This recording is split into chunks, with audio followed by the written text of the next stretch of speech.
Okay, the authentication process continues, and talking about the biometric authentication actually, and the issues related to the biometric accuracy. Uh, from the views is that there are accuracies that they are in terms of accuracy. Actually, we do not say that the biometric is the best. Why? Because there are differences. If we give the example of the fingerprint or the retina or the voice or something like that. So, because the test copy of the fingerprint or the test of the copy of the eye print or whatever saved in the data store, it would not be the same 100% when we take the, let's say, the login sample, position of the finger, the sitting position of the eye owner, let's say, it will not be the same. So the angle will not be the same. Thus, the accuracy would not be the same. So there are mismatch in on our cases, but this is not a faulty measurement. This is to say that the accuracy is not 100% similar. There are differences, but does not mean you are talking about the false accuracy. Yes, absolutely. The matching and the non matching areas, they are to be considered. No more, no less. The still in the authentication process, in the remote authentication mechanisms, we are talking about the network-based authentication. There are issues versus this process, the remote network. Huda, you need anything, Huda?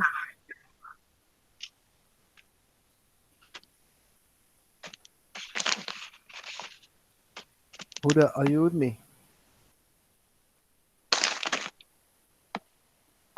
No, دكتور. اللابتوب علق. No worries. Okay, we'll continue. So regarding the remote authentication, still we are talking about authentication only, but it is to be done through a remote platform. We talk about a network, whether it is a local network or it is an extra network, an external one, or it is a public network, whatever the type of the network. We are talking about remote authentication. Still, the same authentication mechanism is applicable, but it is over a network. Why? Because when you talk about a retina or let's say biometric authentication, what is it? Actually, we are going to let somebody access a building. What does it mean? Means from the external gate, the external door, he would be awarded access to that building. So, what is the computer or the main controlling system? It is in deep inside the building. So there is a network, there is a local network controlling the system or allowing the authentication. So over a network, the authentication is happening. The technology is there. It's not. It's not we are drawing how, but we are drawing that we are raising up the attention to that there are problems when we are doing an authentication over a network. The network, it is just a framework where the authentication, let's say scenarios are passing through, the data flow controlling or passing or let's say carrying the authentication functions. There are problematic views that they have to be actually to be considered.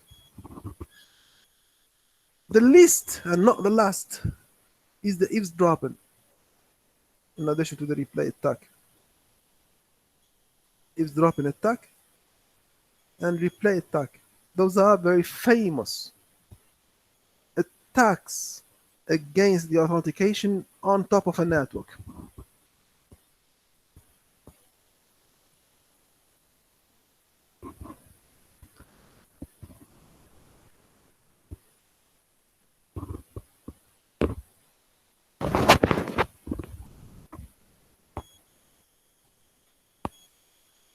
Because because on a network there will be actually a flow in out. This flow is a challenge and really to control it to be trusted somehow, because when we say actually uh, that we need to confirm an identity, there are data to be whatever the scenario here. We are taking an example of an identity only, but this is generally, remember, we are going to send an ID Yes, we received that, and there is actually a process to happen to match or not to match. Yes means the reply with yes or no, yes validated or not. Remember that the authentication to say yes validated, no not validated. Both messages they are under the title of authentication. So this is the computation to happen here, and they actually whatever those are the two messages we said we were talking about. Are the computation yes validated, no not validated. This is the authentication.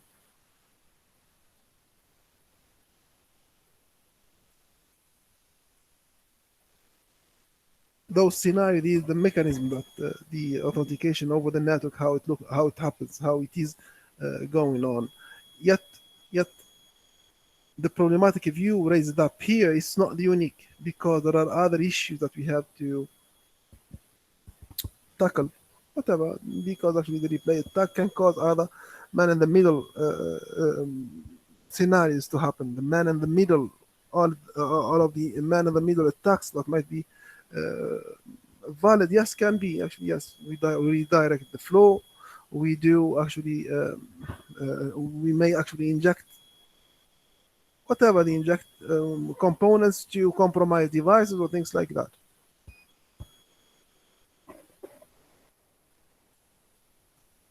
We insist on this component. Why? Because the remote authentication is a problematic view. It is a solution to deliver, to spread the system and deliver service remotely, yes, but it is a point to raise up issues, no more no less. At the same time, it's a solution to a limitation, but at the same time, it raises extra problematic views. The remote authentication.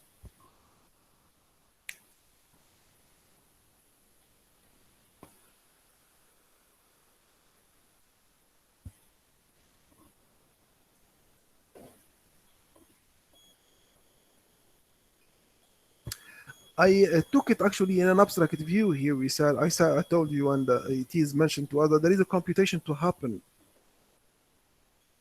to match what has been actually submitted as an authentication media. Yeah, there is a computation to happen. We took it in a very abstract way here, but there is a function. This computation, it's a process to happen. It's a function to do in order to say yes, validated or no. The same way here, when we talk about actually the mechanism that tackles the password as a tool for verification, there is a computation to happen also. Still, we are talking about a function to happen only at the end of the day.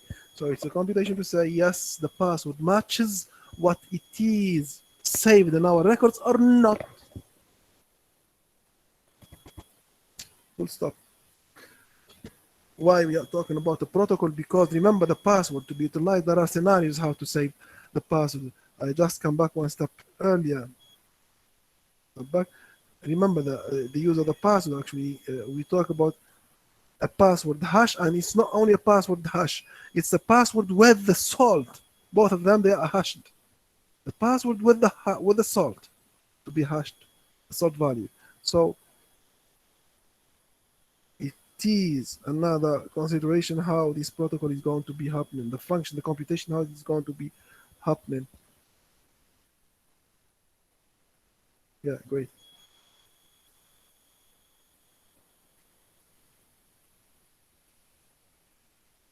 From the issues that they actually have to be tackled,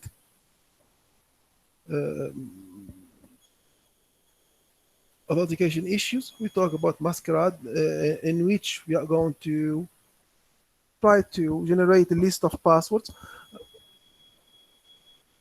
a user is recognized with, in the sense of I am your friend or you are my friend. I know what are the keywords you frequently use, so I can guess that. So this is actually a sort of a masquerade, because we are not going to kill somebody, or we're not going to kill, do a kill. Actually, literally talking here the masquerade, but we are going to manifest that through the use of the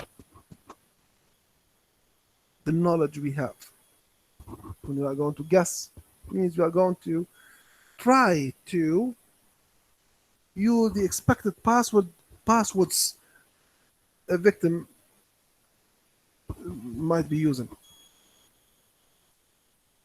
For such scenario, you have to forbidden the default passwords. You try to avoid the commonly used passwords and so on. So issue and its countermeasure.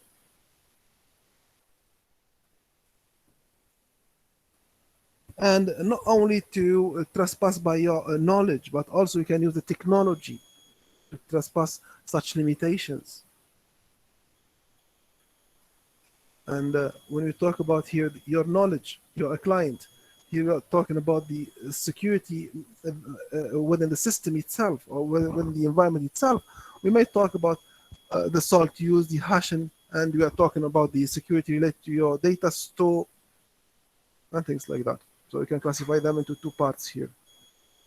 Related to your knowledge, you as a user, and related to the system or to the environment security.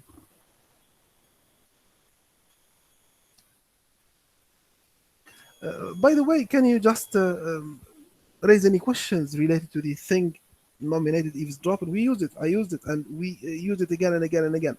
Can you just have any obscure view regarding when I say actually eavesdropping attack? Are you having a clear understanding and clear recognition of the scenario behind doing the eavesdropping attack? Any questions in this regard?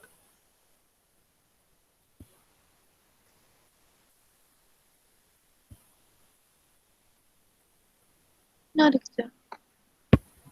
Okay, that's great. So the eavesdropping is a context of just extracting what is being happening in a framework in communication between two parties or whatever. So eavesdropping, we are going to try to extract a copy statically. It's a static attack, no more no less. It's a very good example is the keylogger. The keylogger is a very good example of an eavesdropper. Actually, it's a tool we can use to make an eavesdropping attack. So as a solution from the solutions, actually we may go beyond the multi-factor authentication by using an administrator recognition or something like that. We use an admin password or something like that. So it's a context of a multi-factor authentication at the end of the day. First authentication, second authentication, and so on. We might go for 3-factor authentication or maybe more than that.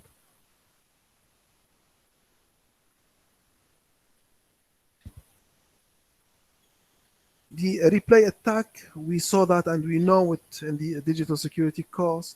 The replay attack, actually, it is to capture what has been communicated as a valued data, and the attacker will reuse it again and again in future times. So we give the example of the wireless authentication. A wireless signal will be actually transmitted from a sender to a receiver. In between, an attacker, a man in the middle, will capture the submitted signal and captures and save it with him.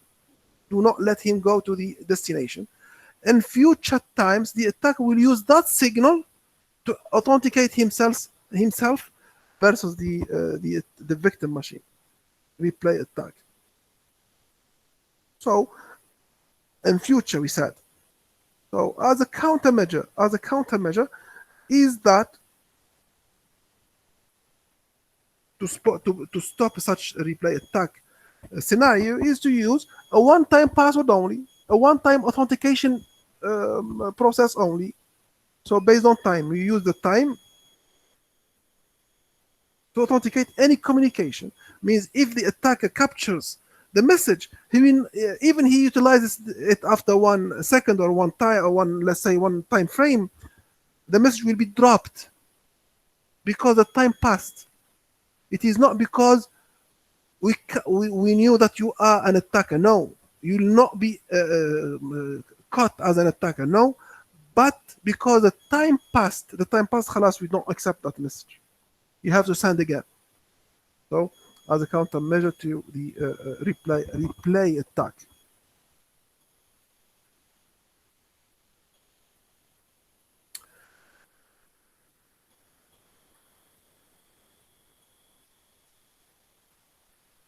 Okay, Hanouf just came in now. Very late.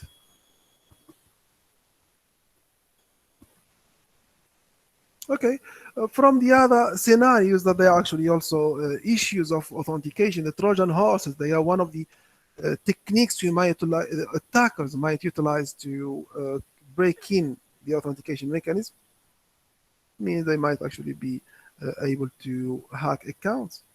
They might be able to phish accounts to retrieve their credentials, something like that. The denial of service might actually be utilized to hack the authentication mechanism, by failing the authentication mechanism, and this is through the denial of service. Yes, the fruit in here, it will cause the denial of service. The server will be rejecting all the authentication requests.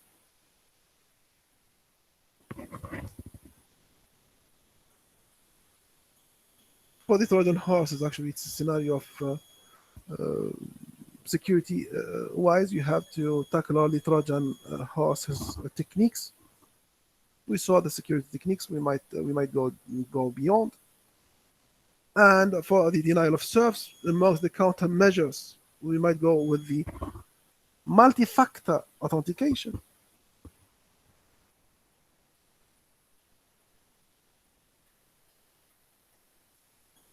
And so on. The case practical scenario here, actually, we come to an end with this authentication unit. Any questions, please, in this regard? No, Mister.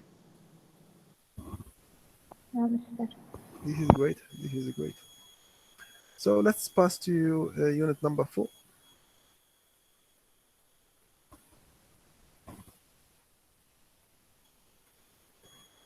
I asked you a question at the beginning of this class today. What does the authorization do, actually? It's a matter of sequential order. It's a matter of sequential order when you talk about the access to resources process. We take the example of the EduWave in our university. The EduWave, actually, to use the EduWave, me, you, administrators, deans, everybody, the chancellor, everybody, if we will use the EduWave's services, we have to authenticate ourselves. Whomever, me, for example, or you as a student, we take the example, we are going to access the EduWave to authenticate ourselves to. For me, I'm going to just send you an exam or something like that. And you are going to see your marks or to see the exam or something like that. Okay, we are going to use the same interface to authenticate ourselves. The process of, are you allowed to, this is the authorization, present your ID, the identification, proven your ID is the authentication. Then after you've been awarded an access to a resource, is the access control. So all of those processes, they are sequentially seen in the sense of they are in time manner presented to you.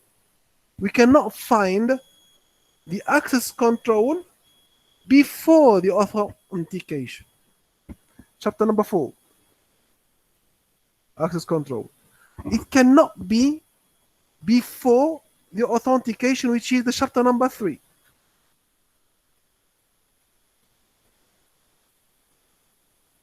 Authentication, chapter number 3, has to be in a sequential manner, in a time manner, before chapter number 4, the access control.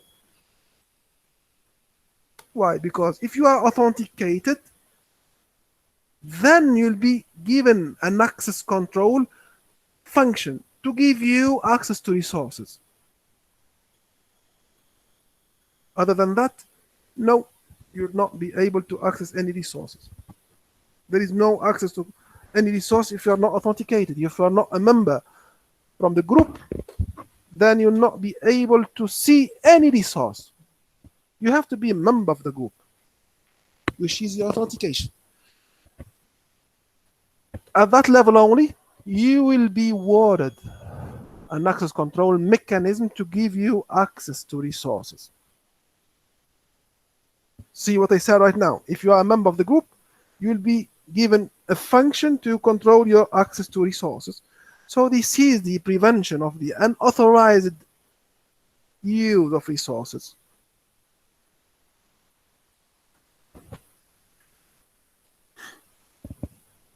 No more, no less.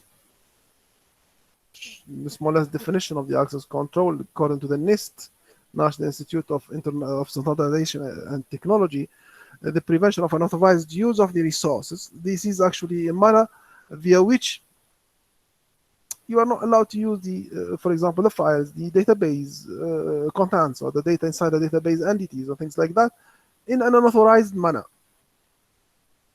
Resources here are all the digital assets, even the hard assets, considered to be controlled. You are allowed to use them or not allowed to use them. So let's begin. Let's have a graph view, a visual view, to make you understand all what we were talking about this access control here. See, you are a user here, the terminal user of a system. This is your position in the system. The system, all what you are seeing here, all the system here. You are the end user, and those are the resources. Those are the resources that you are willing to, or any user of this system is going to reach, and he's willing to reach in order to finalize his job inside the system. So you have to be passing through the authentication layer. This is the authentication layer. You authenticate yourself, present your ID, and the system will authenticate you. If authenticated, validated, you pass into the system, inside the system. Here is the inside system. Inside the system, there will be an access control function. There will be an access control function that an administrator is using to filter you. So through this access control function here, through this function here, the administrator will be authorizing or denying users access to the resources. This function here will filter the authenticated users from accessing or denying them from accessing the resources. An audit would be usually done on top of the system. Yes, the authentication and identification layers are set well. Function, access control function is usually available and available and running. The authorization here mechanism is usually running, and so on.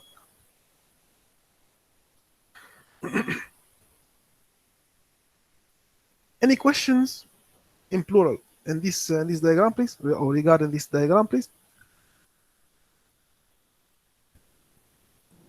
No, Mr. Okay.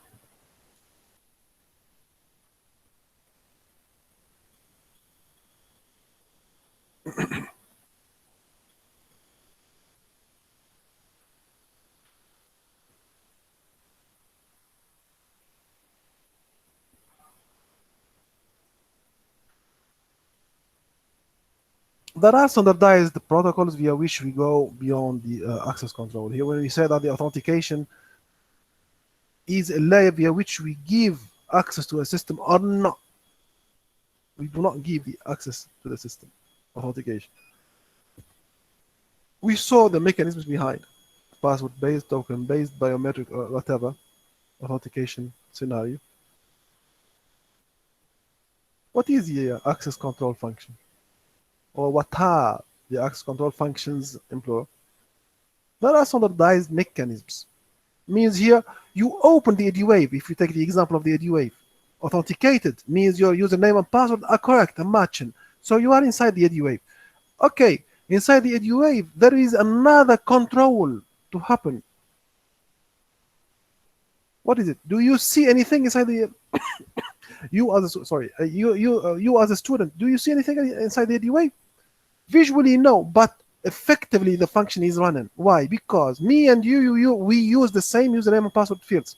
But me, as the instructor, I can see all of you as students, all my students, profiles I can see. But you, no, you see only your own profile. What is the difference? The difference is the control here. The access control is different. For me, I can see many resources. For you, you only see your own resources. So there is a difference. Who is doing that? The access control function. The system here, the administrator knows that I am an instructor. And the system also, the administrator knows that you are a student. So for me, gives me all the resources, all the students' profiles, all my students, and it gives you only your own credentials. So this is the role of the access control function. Great. Standardize the protocols, they are beyond this access control function. There are mainly they are four, subdivided into four groups. We saw that actually these from, if you remember very well, the digital security course, chapter number 7, we saw this actually.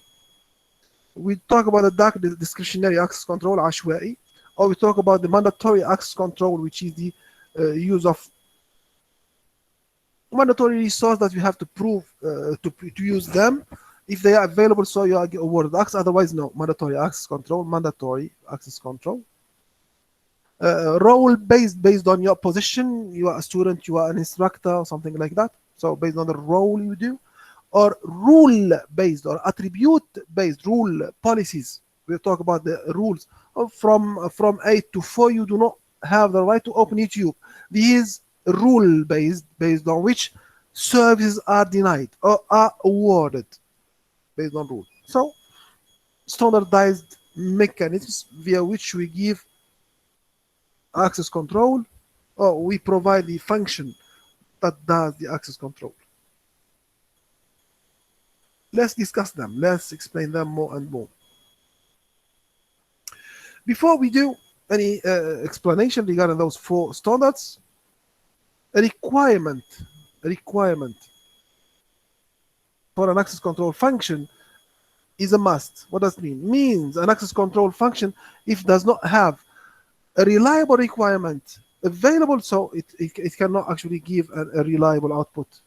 So if the function ruling the access control is missing a reliable requirement, so the outcome will be unstable, will not be reliable too.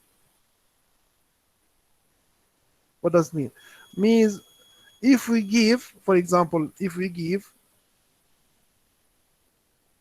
access, or let's say an input to an access control, we give actually the credentials of a hacker. What does it mean?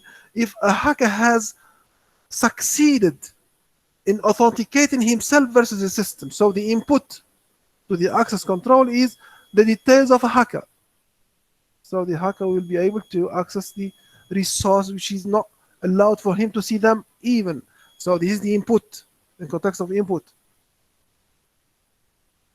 Before explaining the others, here we conclude that the requirements, they are what the function controlling the access control is needed to fulfill the access control. Let's say yes, we come back to this draw here, to this graph here, to fulfill the function of this layer here, the access control layer. Those are the requirements. They have to be clearly and completely respected. Mainly they are a group of politics. Mainly they are a group of politics that they have to be drawn and seen clearly in order to succeed delivering a good access control behavior.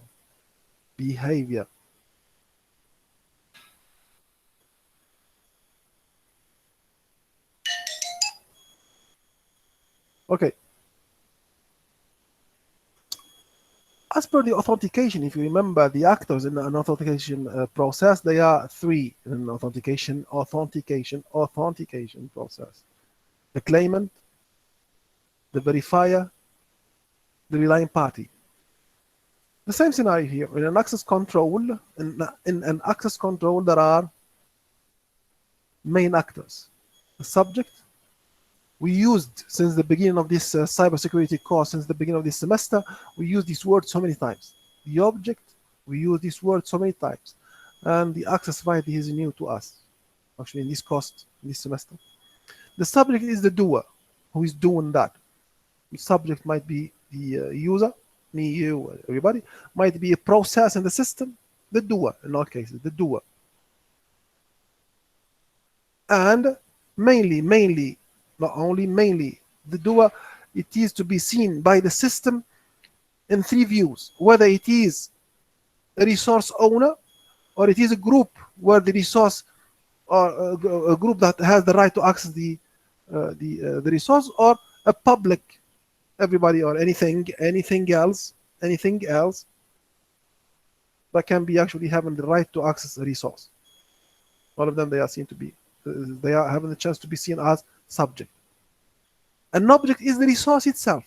Might be your grade in the database, might be your full profile, your image, might be a directory, a folder, something like that. Anything that can be a question of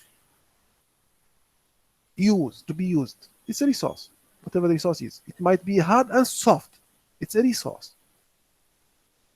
Then a subject is having the right to access the object, or a subject is denied from accessing a resource. This is the access right. This is the access right.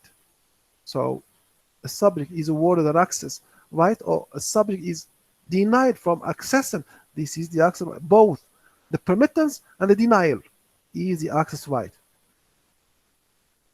The matter of the access right, what does it mean? A subject is accessing the object. What does it mean in real world to the computer? The computer does not understand access or not access, does not understand this context. But the computer understands that, for example, you, Fulan, you have the right to read the file. Or the computer understands that you, Fulan, have the right to write on this file. Or the computer understands that you, Fulan, have the right to delete the file or something like that. So those are the access rights. This is what does it mean access right. Any questions, please? No, Mr. Great. As the first access control mechanism is the DAC. DAC. I like this word.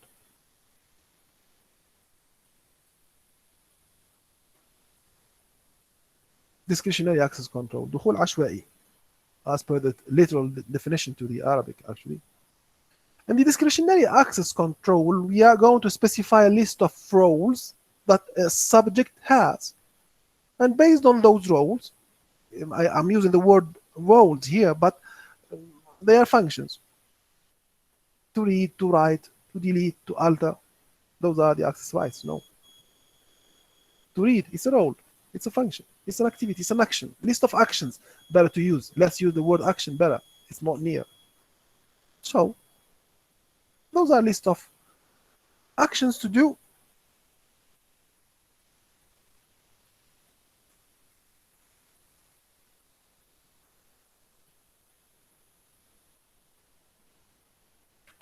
By whom?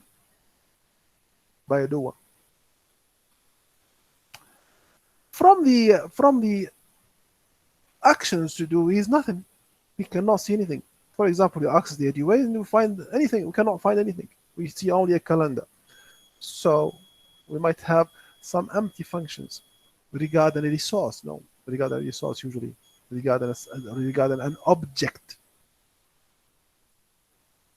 Okay, at the end of the day, the discretionary access control is a sort of a matrix that has a list of subjects in rows and a list of objects in columns.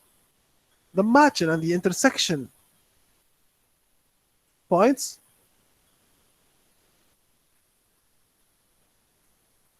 they are the actions to be done by the subject on an object. Immediately, let's tackle the view here. This is the book. Okay, this is an example. This is an example. We have a list of users. Users, those are the subjects. Those are the subjects. And we have the resources. They are files. They are said here files. File 1, file 2, grades, GPAs, whatever. User number 1, for the resource number 1, he is the owner and he can read and he can write. User number 1, for the resource number 2, he can do nothing. Empty, sparse here. It's a sparse matrix, sparse. Because of this, it is discretionary, عشوائي. User number 1, resource number 3, he is the owner, also he can read, and also he can write. Okay, user number 1, for the resource number 4, he can do nothing, even he cannot read. Okay, we come to user number 2 now. User number 2, for the resource number 1, he only can read.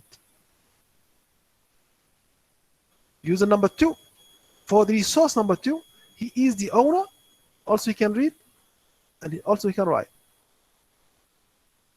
User number 2, for the resource number 3, he can write only. Okay, since he can write, can he read? No. He might write on, he might add, but he cannot display. Something like that. So it's a control. It's a control. And so on, and so on. As many users you have and as many resources you have. There is a matrix to draw the functions or the actions that a user can do.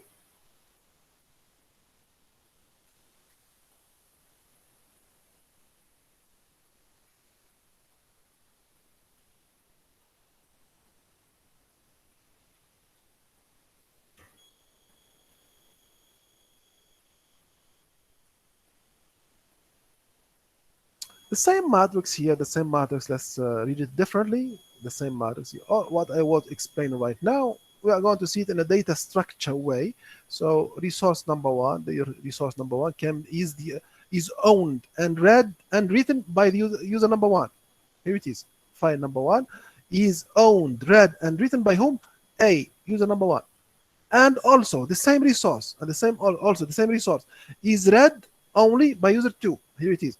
And also read only by user 2. And the same resource is read and written by user C, user number 3, is read and written by user 3, and that's it. Stop there. Resource number 2, resource number 3, and so on. So it's another way how to program. This is in a data structure way. We are going to see it, how the computer is going to see that. This is how the computer is seeing that. Any questions, please? No, Mr. Thank you. If you listen, if you hear your name, that's